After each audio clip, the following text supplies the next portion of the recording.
Je vais tenter de vous prouver aujourd'hui que le Soleil ne peut pas être à 6000 km d'altitude grâce à Vénus. Vénus est la deuxième planète la plus éloignée du Soleil dans notre système, enfin pas pour les platistes c'est sûr. C'est la vidéo de Cyprus Star expliquant le sens du Soleil qui m'a donné l'idée, car elle montrait le transit de Vénus devant celui-ci pour prouver que la Terre est plate. Merci à elle. En juin 2012 donc, Vénus, la Terre et le Soleil étaient alignés, et de ce fait, on a pu voir passer Vénus devant le Soleil. Cette observation a été filmée en Californie aux États-Unis et en Australie à Cairns, mais fut visible quasiment partout sur Terre, sauf en Afrique, car il y faisait nuit pendant tout le transit. Vous pouvez vérifier tout cela sur la page Wikipédia correspondante, le lien est dans la description. La distance entre la Californie et l'Australie sur le modèle de la Terre plate est d'environ 14 000 km, nous y reviendrons plus tard. Merci Lecoq. J'ai regardé les vidéos montrant ce transit, et dans l'une d'elles, une photo m'a bien plu, celle où l'on voit un avion dans le champ de l'objectif qui passe devant le Soleil en même temps que Vénus. J'ai donc choisi d'utiliser cette photo pour mes petits calculs. J'ai mesuré le diamètre du Soleil sur cette photo et trouvé 19,7 cm. Et ensuite j'ai mesuré Vénus et trouvé 0,6 cm. Si j'ai bien compris les dires des platistes, le Soleil serait à 6000 km d'altitude et mesurerait environ 50 km de diamètre. Donc, si on rapporte ces 50 km à nos 19,7 cm, nous pouvons en déduire que les 0,6 cm de Vénus correspondent à 1,52 km, à condition que Vénus soit aussi à 6000 km d'altitude. C'est un simple produit en croix, ou proportionnalité si vous préférez. Tout le monde comprend le produit en croix, j'espère. Alors, suite à sa vidéo, j'ai posé la question à Cyprus Star de savoir où se trouvait Vénus entre le Soleil et nous. Quelle était sa taille, si c'était une planète ou une étoile, comme certains platistes l'affirment. Je n'ai pas eu de réponse. Alors j'ai testé. Imaginons que Vénus ne soit pas à 6000 km, mais à 100 km d'altitude. Bien en dessous de l'ISS d'ailleurs, c'est super dangereux. Dans ce cas, le rapport entre 6000 km du Soleil et 100 km de Vénus est donc de 60. Ce qui veut dire que Vénus est 60 fois plus près de nous que le Soleil, donc sa taille est 60 fois plus petite que si elle était à 6000 km. Il faut donc diviser 1,52 km par 60. Nous trouvons cette fois un diamètre pour Vénus de 25,4 mètres, 4 fois plus petite que l'ISS, mais 4 fois plus près. Je me suis dit alors, c'est pas possible, on la verrait vraiment comme un disque la nuit, pas comme l'étoile du berger. Alors j'ai refait un essai, en prenant une altitude de 1000 km, et là Vénus devrait mesurer 254 mètres. De la même manière, on devrait la voir autrement que comme une étoile la nuit. Bon, j'ai donc confronté cette photo aux dimensions réelles du Soleil, c'est-à-dire 1,4 km de diamètre et 150 millions de kilomètres de distance.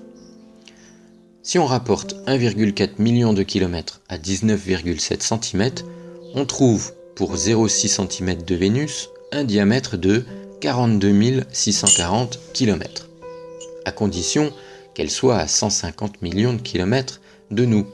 Or, elle se trouve à 42 millions de kilomètres de la Terre, lorsque nous sommes alignés, parce que cette distance varie énormément en fonction des moments de l'année.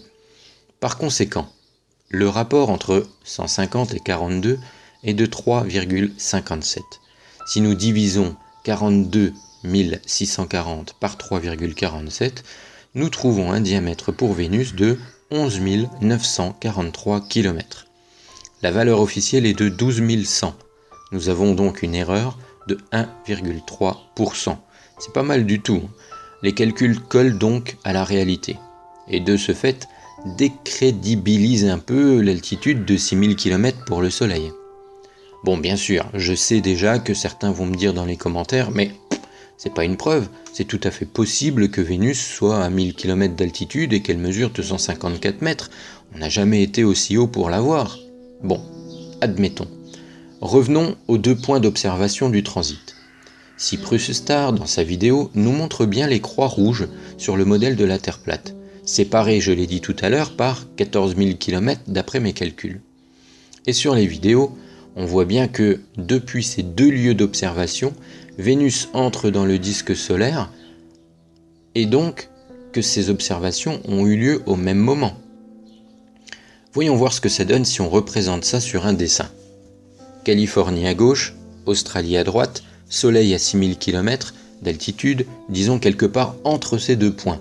Je n'ai même pas pris la peine de chercher à quelle heure ont été faites les vidéos car c'est pas vraiment nécessaire. On va zoomer un peu.